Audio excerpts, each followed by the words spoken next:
Hello everyone, welcome to our new session of KCC tutorials।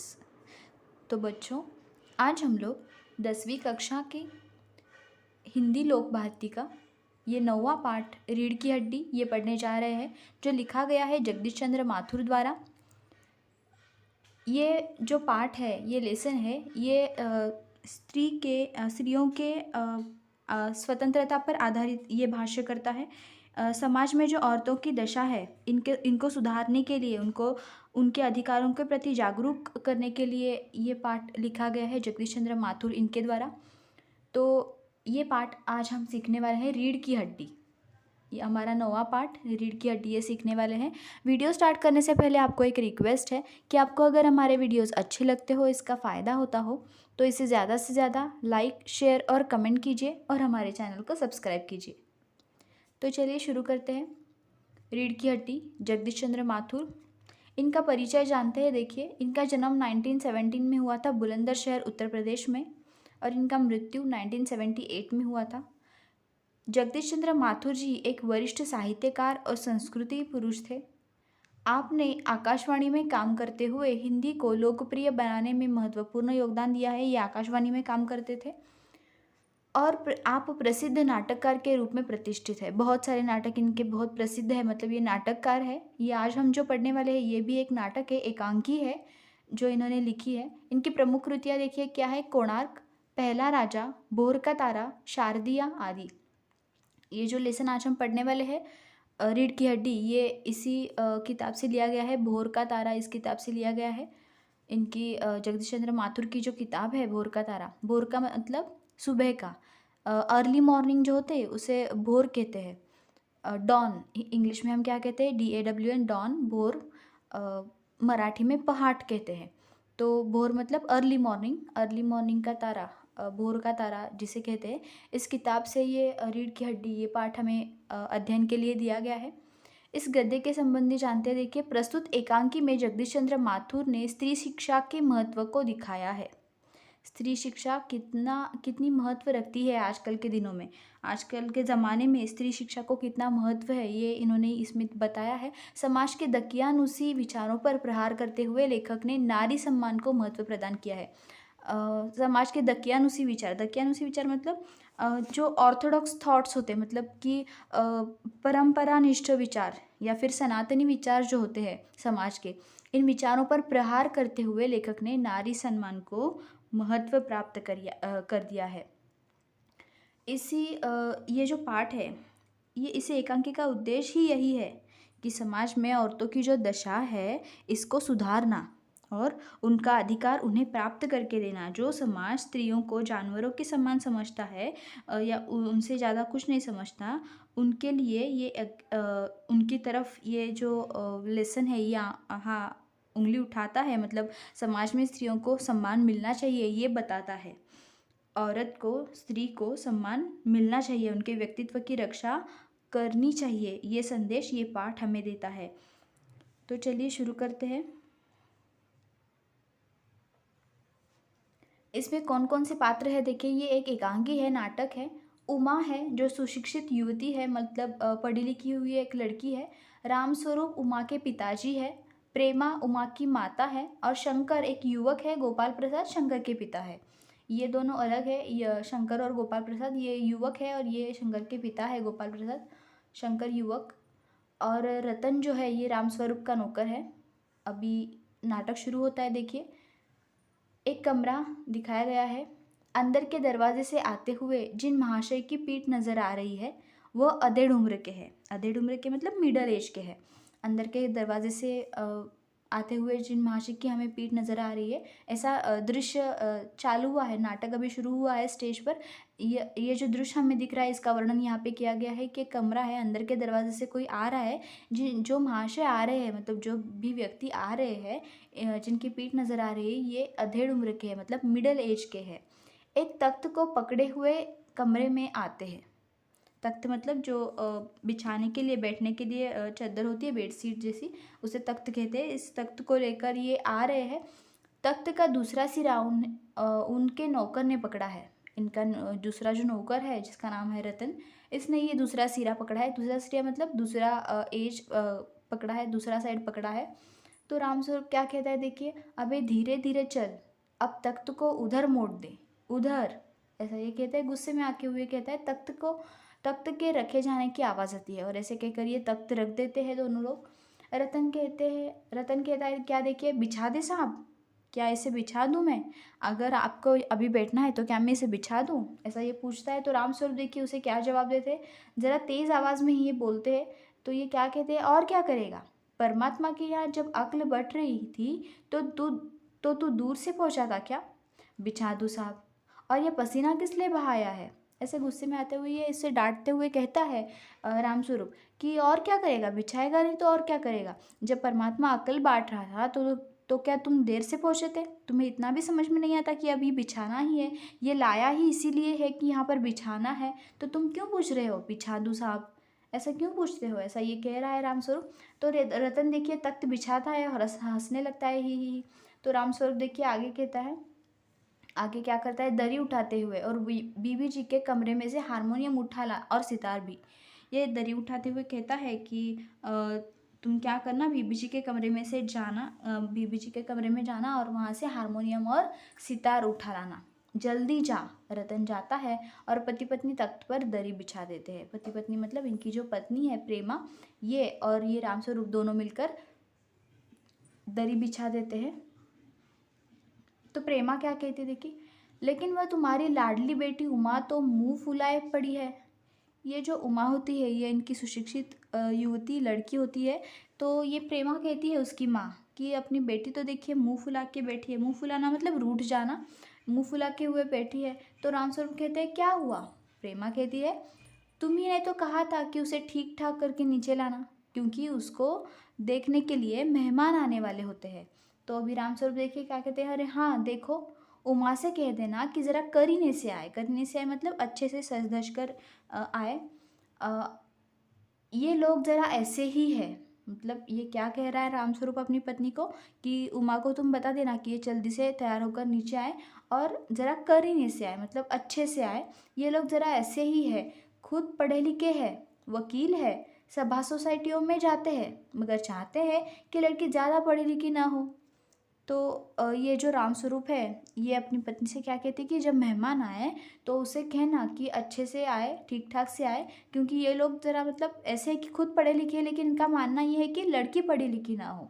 ये चाहते हैं कि लड़की पढ़ी लिखी ना हो, ज़्यादा पढ़ी लिखी ना हो, ऐसा ये कह रहे हैं रामस्वरूप। अब इस पर प्रेमा देखिए क्या कहती है, और लड़का लड़का कैसा है? तो रामस्वरूप कहते हैं बाप शेर है तो लड़का सवा शेर है। बीएससी के बाद लखनऊ में ही तो पढ़ता है, मेडिकल कॉलेज में। ये जो लड़का है शंकर, ये बीएससी करने के बाद कहाँ पर पढ़ता है? लखनऊ में मेडिकल कॉलेज में पढ़ता है। कहता है कि शादी का सवाल दूसरा है, पढ़ाई का दूसरा, क्या करूँ मजबूरी है। तो ये शंकर क्या कहता है कि शादी का सवाल दूसरा है और पढ़ाई का दूसरा है, इसे मिक्सअप ना कीजिए।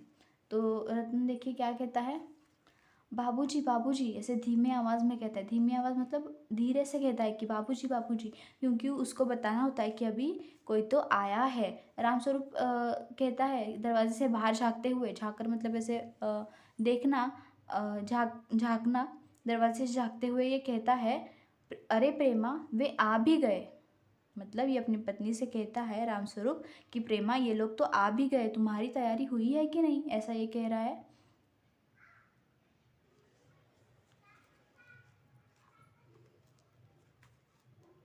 तुम उमा को समझा देना, थोड़ा सा गा देगी। ये कहते हैं कि रामस्वरूप की उमा को समझा देना कि मेहमानों के सामने से गाना है। मेहमानों से कहते ये मेहमान आ रहे हैं अभी घर में, तो ये कहते हैं कि हंसते हुए, हाँ हाँ आइए आइए। बाबू गोपाल प्रसाद बैठते हैं। अब ये गोपाल प्रसाद और उनका बेटा शंकर ये दोनों यहाँ पर आए हैं मेहमान बनकर इनके घर में। हाँ हाँ, मकान ढूंढने में कुछ तकलीफ़ तो नहीं हुई, मतलब हमारा घर ढूंढने में आपको कहीं तकलीफ़ तो नहीं हुई, आप पहली बार हमारे घर पर जो आए हैं, ऐसा ये कहते हैं रामस्वरूप। तो गोपाल प्रसाद कहते हैं कि खखार कर, मतलब अपना गला ठीक करते हुए ये कहते हैं, तांगे वाला जानता था, रास्ता मिलता कैसे नहीं।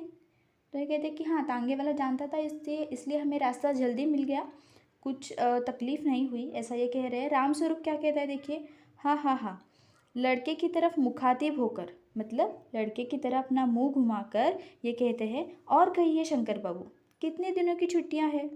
ये कुछ ना कुछ ऐसे बात करने के लिए कहते हैं कि बताइए शंकर बाबू, आपको कितने दिन की छुट्टियां हैं, मतलब कुछ तो मेहमान आए हैं तो बातें करनी होगी। ये बातें करने के लिए शुरुआत करते हैं कि शंकर बाबू से बात करते हैं कि कितने दिनों की छुट्टियां हैं तुम्हें। तो शंकर बाबू कहते हैं जी, कॉलेज की तो छुट्टियां नहीं है, वीकेंड में चला आया था। शंकर बाबू ने जवाब दिया कि अभी मेरे कॉलेज की छुट्टियां नहीं चल रही है, लेकिन वीकेंड में 2 दिन के लिए मैं आया हुआ था। रामस्वरूप जी कहते हैं तो आपके कोर्स खत्म होने में अब साल भर रहा होगा। ये पूछते हैं रामस्वरूप कि आपका कोर्स, अभी ये मेडिकल कॉलेज में पढ़ रहे हैं शंकर बाबू, तो ये पूछते हैं आपका कोर्स ख़त्म होने में अभी साल भर रहा होगा ना। तो ये शंकर बाबू कहते हैं कि जी, यही कोई साल 2 साल। रामस्वरूप जी फिर पूछते हैं साल 2 साल, इतना देर? तो शंकर जी कहते हैं हाँ हाँ जी, 1 आध साल का मार्जिन रखता हूँ, मतलब 1 आध साल आगे पीछे, ऐसे ऐसे कहा जाता है, मार्जिन रखता हूँ मतलब 1 आध साल आगे पीछे।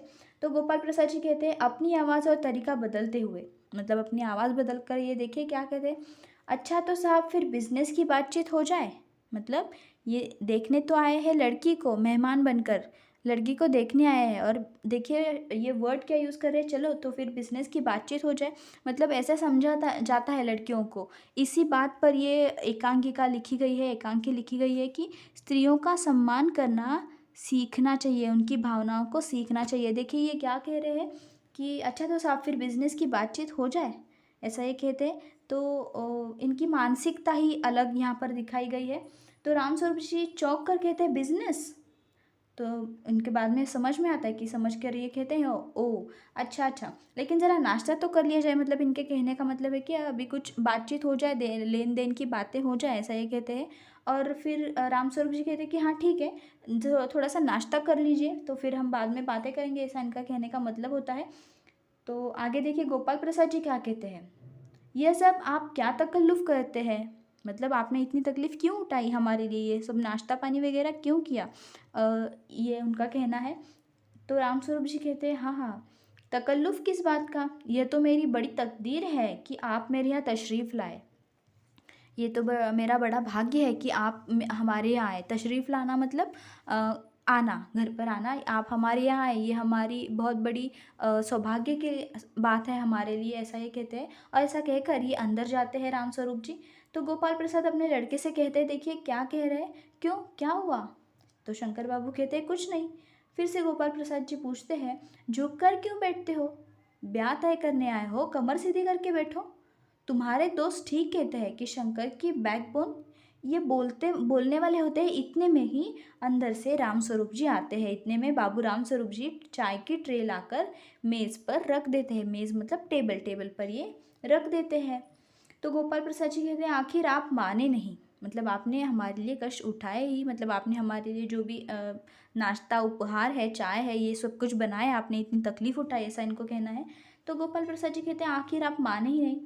रामस्वरूप जी कहते हैं चाय प्याले में डालते हुए कहते हैं हाँ हाँ हाँ, आपको विलायती चाय पसंद है या हिंदुस्तानी, ये पूछते हैं कि आपको कैसी चाय पसंद है, विलायती कि हिंदुस्तानी।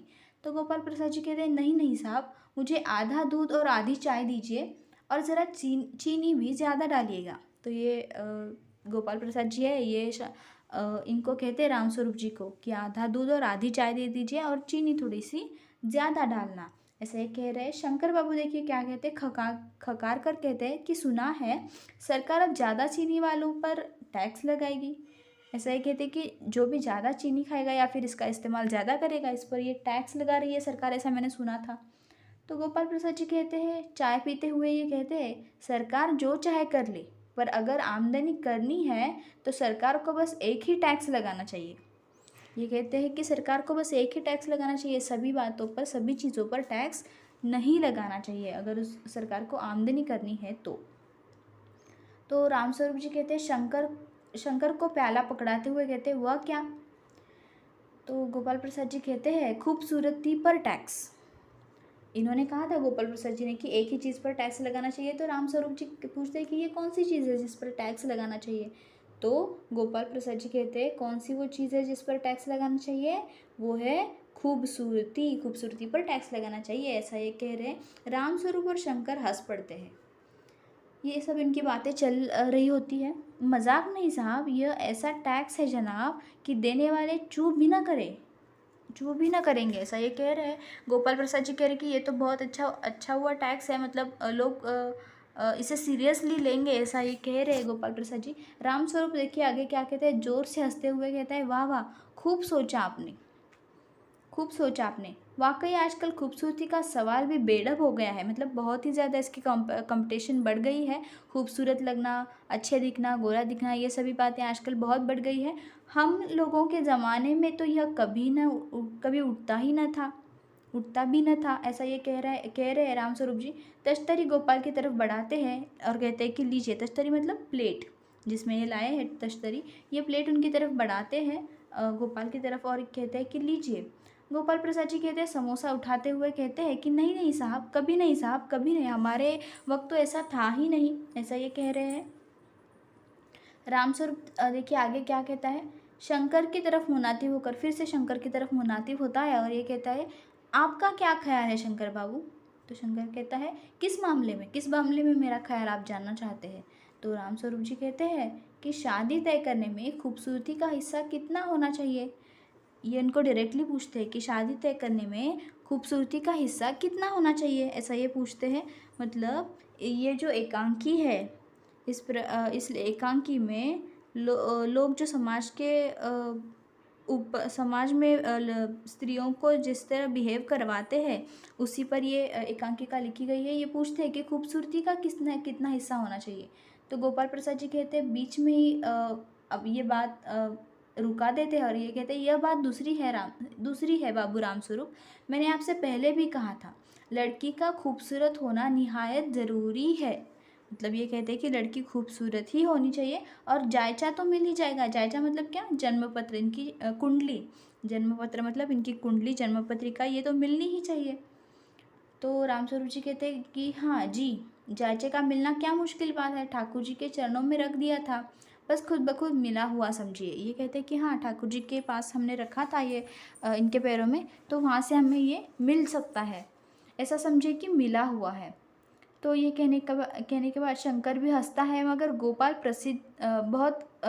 प्रसाद बहुत गंभीर हो जाते हैं। गोपाल प्रसाद कहते हैं गंभीरता से, लड़कियों को अधिक पढ़ने लिखने की ज़रूरत नहीं है, सिलाई पूरी कर ले बस, सिलाई पुराई कर ले बस। ये कह रहे कि ज़्यादा पढ़ने लिखने की ज़रूरत नहीं है, ये तो खुद वकील है, डॉक्टर है, इंजीनियर है, जो भी है, लेकिन लड़कियों को मतलब स्त्रियों को मान सम्मान आदर इनके घर में नहीं दिया जाता है। तो रामस्वरूप जी देखिए आगे आगे क्या कहते हैं, हंसते हैं, मेज़ को एक तरफ सरका देते हैं और फिर अंदर जाने के दरवाजे की तरफ मुंह कर ज़ोर से कहते हैं, अरे ज़रा पान भिजवा देना। ये कह रहे हैं रामस्वरूप जी, अंदर जा रहे हैं दरवाजे की तरफ मुंह करते हुए ये कहते हैं कि ज़रा पान भिजवा देना। खाने के बाद पान खाना ये यहाँ पर दिखाया गया है। तो उमा पान की दस्तरी अपने पिता को देती है। उस समय उसका चेहरा ऊपर को उठता है और नाक पर रखा हुआ सुनहरी रिम वाला चश्मा दिखता है। तो ये जो युवती है, सुशिक्षित युवती उमा, इसको चश्मा होता है आँखों को। तो जब ये अपनी आँखें उठाती है तो ये इन दोनों को चश्मा दिखता है, उनके पिताजी और उनके बेटे मतलब शंकर और गोपाल प्रसाद जी को। तो चश्मा देखने के बाद ये चौंक जाते हैं। देखिए ये क्या कहते हैं, बाप बेटे चौंक उठे, मतलब ये चौंक जाते हैं, आश्चर्यचकित हो जाते हैं। गोपाल प्रसाद जी और शंकर दोनों एक साथ ही क्या कहते हैं, देखिए, चश्मा, क्या तुम्हें चश्मा है, ऐसा ये कह रहे हैं।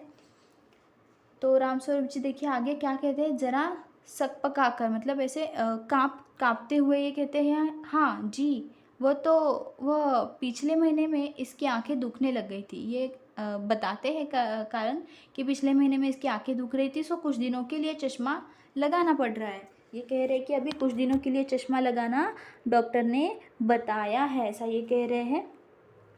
तो गोपाल प्रसाद जी देखिए आगे क्या कहते हैं, पढ़ाई वढ़ाई की वजह से तो नहीं है कुछ, पूछ रहे कि पढ़ाई तुम करती हो, इसकी वजह से तो कुछ तुम्हें परेशानी नहीं हो रही है ना, ये पूछते हैं। तो रामस्वरूप जी कहते हैं, नहीं साहब, वह तो मैंने अर्ज़ किया ना।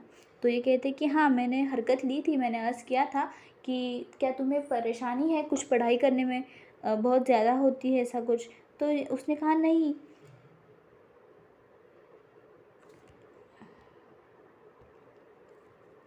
तो आगे गोपाल प्रसाद जी क्या कहते हैं देखिए, हाँ, संतुष्ट होकर कुछ कोमल स्वर में कहते हैं, बैठो बेटी। यहाँ पर बैठने के लिए वो कहते हैं, रामस्वरूप जी कहते हैं। रामस्वरूप जी ने कहा, वहाँ बैठ जाओ उमा, उस तख्त पर, अपने बाजे वाजे के पास। तो रामस्वरूप जी भी उसे बैठने के लिए कहते हैं। उमा बैठ जाती है वहाँ पर मेहमानों के साथ। गोपाल प्रसाद जी कहते हैं, चाल में तो कुछ खराबी है नहीं, चेहरे पर भी छवि है। हाँ, कुछ गाना बजाना सीखा है? ये मेहमान है, लड़की को देखने आए हैं, तो ये सभी सवाल ये पूछते हैं कि तुम्हें चाल में तो तुम्हारे कुछ खराबी नहीं है, चेहरे पर भी छवि है, मतलब अच्छा है चेहरा, और क्या तुम्हें गाना बजाना आता है कुछ? तो ये रामस्वरूप जी आगे देखते कहते हैं, उमा कुछ भी बोलती नहीं है, ये शांत सी बैठी हुई है। तो रामस्वरूप जी ही उसके सवालों का जवाब दे रहे हैं। तो रामस्वरूप जी कहते हैं कि जी हाँ, सितार भी और बाजा भी, ये दोनों बजा लेती है। सुनाओ तो उमा एक आध गीत सितार के साथ। ये कह रहे कि सुनाओ तो उमा आगे एक आध गीत सितार के साथ, सितार बजाते हुए एक गीत सुनाने के लिए कहते हैं। उमा सितार पर मीरा का मशहूर भजन मेरे तो गिरिधर गोपाल गाना शुरू कर देती है। उमा ने ये गाना शुरू कर दिया, मेहमानों को सुनाने लगी, मेरे तो गिरिधर गोपाल, ये मीरा का मशहूर भजन जो है ये सुनाने लगी। उसकी आंखें शंकर की झेपती सी आंखों से मिल जाती है और वह गाते गाते एक साथ रुक जाती है। जब ये गाती हुई रहती है तो गाते गाते उसकी नज़रें शंकर को देखती है और वैसे ही ये रुक जाती है, अपना गाना रुकवा देती है। तो रामस्वरूप जी कहते हैं कि क्यों, क्या हुआ, गाने को पूरा करो उमा। ये अपने बेटी से कहते हैं कि उमा क्या हुआ, तुम क्यों रुक गई? ये शंकर को देखने के बाद रुक गई है। जब इसने आंखें उठाकर शंकर को देखा तब ये रुक गई है अपना गाना गाना। तो ये पूछते हैं कि तुम क्यों रुकी हो, गाने को पूरा करो, ऐसा ये कह रहे हैं। गोपाल प्रसाद जी कहते हैं, नहीं नहीं साहब, काफ़ी है, आपकी लड़की अच्छा गाती है। ये कहते हैं कि ठीक है, बस इतना गाया है तो ठीक है, बस आपकी लड़की अच्छा गाती है। उमा सितार रखकर अंदर जाने को बढ़ती है। तो गाना होने के बाद ये उमा जो है ये यहाँ बैठकर हो जाने के बाद अंदर जाने के लिए बढ़ती है। तो गोपाल प्रसाद जी कहते हैं, अभी ठहरो बेटी, मतलब और रुकने के लिए, कुछ देर रुकने के लिए कहते हैं। रामस्वरूप जी कहते हैं, थोड़ा और बैठी रहो उमा। उमा बैठती है, अभी मेहमान है, पिताजी कह रहे हैं, तो ये बैठ जाती है वहाँ पर उनके साथ। गोपाल प्रसाद जी उमा से फिर कुछ पूछते हैं। ये क्या कहते हैं, तुमने तो पेंटिंग वेंटिंग भी सीखी है ना? उमा चुप, ये कुछ भी नहीं बोलती क्योंकि ये सब उसकी मर्ज़ी के खिलाफ हो रहा होता है। तो रामस्वरूप जी कहते हैं, हाँ, वह तो मैं आपको बताना भूल ही गया, ये जो तस्वीर टंगी हुई है कुत्ते वाली, इसी ने बनाई है, और वह उस दीवार पर भी। रामस्वरूप जी ही उसके सारे सवालों का जवाब अब तक देते हुए आ रहे थे। ये भी वही कहते हैं कि रामस्वरूप जी कहते हैं कि हाँ, ये तो बहुत अच्छी तरह से वॉल पेंटिंग करती है, मतलब उस तस्वीर ये जो तस्वीर वहाँ पर टंगी हुई है कुत्ते वाली, ये इसी ने बनाई है, और उस दीवार पर भी जो तस्वीर है ये भी इसी ने बनाई है। तो गोपाल प्रसाद जी आगे कहते हैं कि तो हाँ, ये तो बहुत अच्छा है, और सिलाई वगैरह, मतलब ये पूछ रहे कि तो क्या क्या आता है उस उमा को। जब भी मेहमान देखने के लिए आते हैं तो कई सारे सवाल पूछते हैं कि ये आता है क्या, वो आता है क्या। तो ये इसी तरह ये पूछ रहे हैं गोपाल प्रसाद जी कि अपने बेटे की जो होने वाली पत्नी है, इसे कुछ आता भी है, मतलब क्या क्या आता है, ये सभी बातें ये पूछ रहे हैं। सिलाई वगैरह तो आती है कि नहीं, ये पूछते हैं। तो रामस्वरूप जी कहते हैं कि सिलाई तो सारे घर की इसी की जिम्मे रहती है, मतलब इसी की जिम्मेदारी होती है, यही करती है घर की सिलाई जो भी होती है, यहाँ तक कि मेरी कमीज़ें भी यही सीती है, ऐसा इनको कहना है। और ये हंस देते हैं। गोपाल प्रसाद जी कहते हैं, ठीक है, लेकिन हाँ बेटी, तुमने कुछ इनाम विनाम में जीते थे? ये पूछते हैं कि क्या तुमने अभी तक कोई इनाम विनाम जीते हैं क्या? उमा चुप, फिर से उमा चुप रहती है, ये किसी भी सवाल का जवाब देती ही नहीं है। इसके सारे सवालों का जवाब अभी तक रामस्वरूप जी ही देते आ रहे हैं। तो रामस्वरूप इशारे के लिए खांसते हैं, लेकिन उमा चुप है। रामस्वरूप उमा की तरफ इशारा करते हुए खांसते हैं, मतलब उसको बताना होता है उनको कि तुम जवाब दो इनका। तो उसी तरह गर्दन झुकाए ये कहते हैं। गोपाल प्रसाद अधीर हो उठते हैं और रामस्वरूप सकपकाते हैं। तो लेकिन उमा कुछ जवाब ही नहीं देती है। तो गोपाल प्रसाद ये अधीर होकर उठते हैं, और उठने के बाद ये रामस्वरूप जी जो है वो सकपकाते हैं, मतलब काँपने लगते हैं। रामस्वरूप जी कहते हैं, जवाब दो उमा। गोपाल से कहते, हाँ, ज़रा शर्माती है ये। इनाम तो इसने मतलब ये बोलने वाले रहते हैं, इतने में ही गोपाल प्रसाद जी बीच में उन्हें टोकते हैं और टोकने के बाद ये क्या कहते हैं, ज़रा रूखी आवाज़ में कहते हैं, ज़रा इसे भी तो मुंह खोलना चाहिए, मतलब इसे भी तो बातें करने दो, सारे सवालों के जवाब तुम ही दे रहे हो। ऐसा ये रामस्वरूप को कह रहे हैं गोपाल प्रसाद जी। गोपाल प्रसाद जी का कहना है कि तो इसे भी तो बातें करने दो, इसके सवाल इसके जवाब तो मुझे सुनने हैं, ऐसा ये कह रहे। तो रामस्वरूप जी उमा को कह भी रहे थे ना कि तुम जवाब दो इनका। उमा देखो आप क्या कह रहे हैं, जवाब दो ना। ये रामस्वरूप जी अपने बेटी से कहते हैं कि उमा तुम इनके सवालों का जवाब दो, देखिए ये क्या कह रहे हैं, देखो ये क्या कह रहे हैं। उमा कहती है, हल्की लेकिन मजबूत आवाज़ में उमा ने पहली बार बोला। क्या कहती है उमा, देखिए, क्या जवाब दूँ बाबूजी? जब कुर्सी मेज़ बिकती है तब दुकानदार कुर्सी मेज़ से कुछ नहीं पूछता, सिर्फ खरीदार को दिखला देता है। पसंद आ गई तो अच्छा है, वरना। उमा यहाँ पर बोल पड़ती है और बहुत ही तीखे स्वर में, मतलब कुछ तीखा सा ये बोल जाती है। देखिए ये क्या कह रही है कि क्या जवाब दूँ मैं? जब मेज़ कुर्सी बिकती है तो खरीदार जो खरीदने के लिए आता है तो उसकी कीमत वो खुद कुर्सी या मेज़ से नहीं पूछता, वो किससे पूछता है?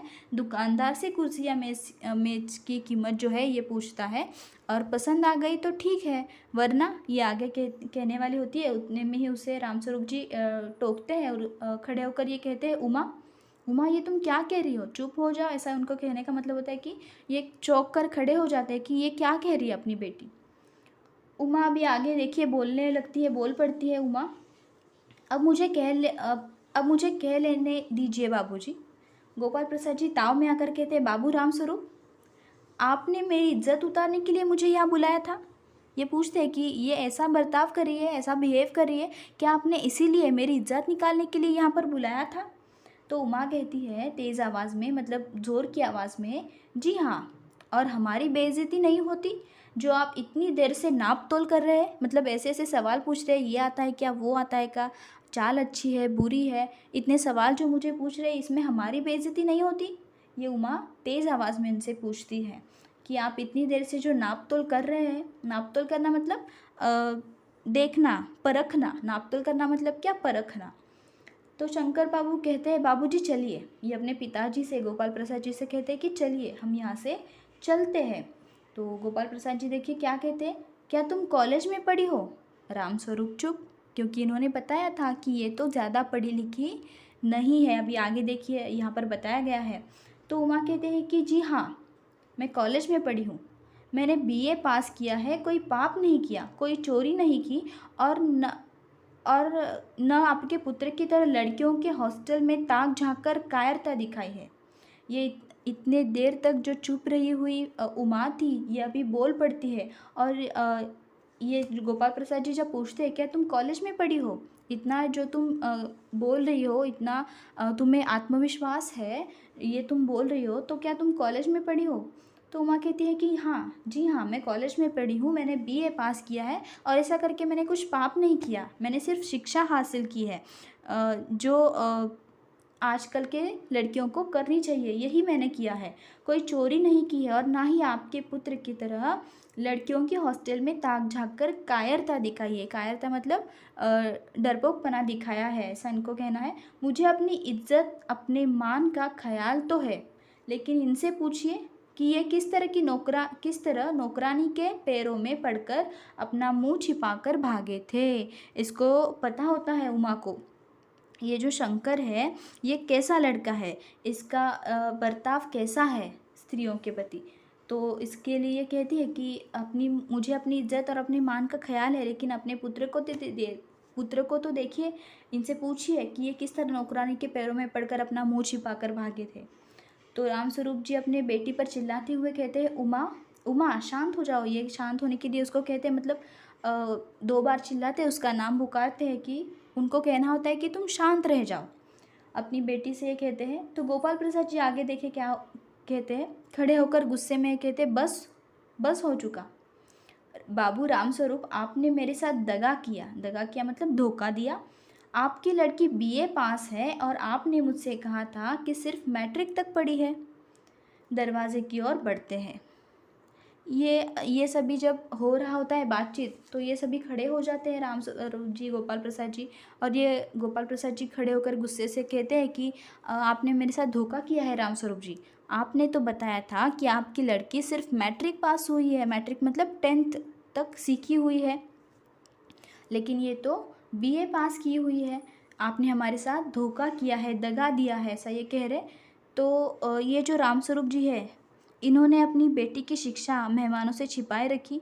इनकी ये जो मानसिकता है, यही मानसिकता गलत है कि शिक्षा को न बताना या फिर शिक्षा न लेना, ये इनके विचार जो है ये गलत यहाँ पर बताए गए हैं। इसी पर ये एकांकिका भाष्य करती है। देखिए आगे क्या होता है। उमा क्या कहती है, जी हाँ जाइए, ज़रूर चले जाइए, लेकिन घर जाकर ज़रा यह पता लगाइए कि आपके लाडले बेटे की रीढ़ की हड्डी भी है या नहीं, यानी बैकबोन। बाबू गोपाल प्रसाद के चेहरे पर बेबसी का गुस्सा है और उनके लड़के के रुलासापन। दोनों बाहर चले जाते हैं। उमा सहसा चुप हो जाती है। ये गुस्से में आकर जाने लगते हैं।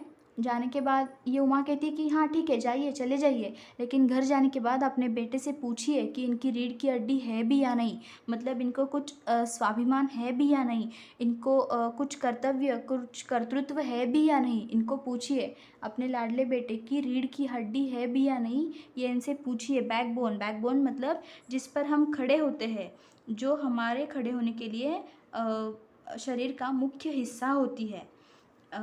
इस शीर्षक में ये जो शीर्षक दिया गया है रीढ़ की हड्डी, मतलब समाज की इस मानसिकता को व्यक्त किया गया है तथा उस पर प्रहार किया गया है, क्योंकि रीढ़ की हड्डी शरीर का मुख्य हिस्सा होती है और उसको सीधा, हमारे शरीर को सीधा रखने में मदद करती है। हमें ताठरता से, मतलब सीधे रहने के लिए ये महत्वपूर्ण होती है।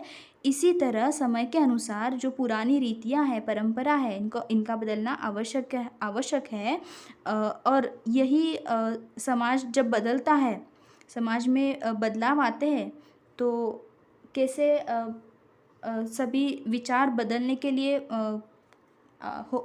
बदलने चाहिए, ये यहाँ पर बताया गया है। हमारा समाज इन मानसिकताओं का गुलाम बनकर बिना रीढ़ वाला शरीर बन जाता है, मतलब रीढ़ की हड्डी जिसमें नहीं है, जिसमें स्वाभिमान ही नहीं है। ये यहाँ पर बताया गया है कि इसलिए ये उमा उनसे पूछती है कि आपके लाडले बेटे की रीढ़ की हड्डी है भी या नहीं, ये इनसे पूछिए, यानी बैकबोन है कि नहीं। इनको, मतलब ये जो लोग होते हैं जिनका बैकबोन नहीं, मतलब रीढ़ की हड्डी नहीं होती, जिनका स्वाभिमान नहीं होता, मतलब क्या कि ये दूसरों पर डिपेंड हुए रहते हैं, दूसरों पर बोझ बने ये अपना जीवन व्यतीत करते हैं। इनका कोई चरित्र नहीं होता है, अपना कोई व्यक्तित्व नहीं होता, मतलब इनका कोई मत नहीं होता है, इनके कोई विचार नहीं, अपने खुद के विचार नहीं होते हैं। ये लोग जो है ये समाज के ऊपर सिवाय बोझ के कुछ नहीं होते हैं। इसलिए उमा ने इसे बिना रीढ़ की हड्डी वाला कहा है। और ये जाने के बाद उमा चुप हो जाती है। तो इस तरह से ये एकांकी का ये लेसन यहाँ पर ख़त्म होता है। भोर का तारा एकांकी संग्रह से लिया गया है। ये जो रीढ़ की हड्डी है, ये भोर का तारा इस एकांकी संग्रह से लिया गया है, जिसमें हमने सीखा कि समाज में जो लड़कियों के मतलब औरतों की दशा को सुधारना और उनके अधिकारों को उन्हें मिला कर देना, मतलब उनके अधिकार उनको देना, ये कितना इम्पोर्टेंट है। इसी पर ये एकांकी भाष्य करती है। तो इस तरह से ये लेसन यहाँ पर खत्म होता है। इसके वर्ड मीनिंग्स देखते हैं। तख्त मतलब लकड़ी की बनी हुई बड़ी चौकी। तश्तरी मतलब छोटी सी थाली। खखारना मतलब खांसना, गला साफ करना। तकल्लुफ़ मतलब शिष्टाचार। इस तरह से ये पार्ट यहाँ पर ख़त्म होता है। आपको अगर ये वीडियो अच्छा लगा हो तो इसे ज़्यादा से ज़्यादा लाइक, शेयर और कमेंट कीजिए और हमारे चैनल को सब्सक्राइब कीजिए। And thank you for watching our videos and good bye.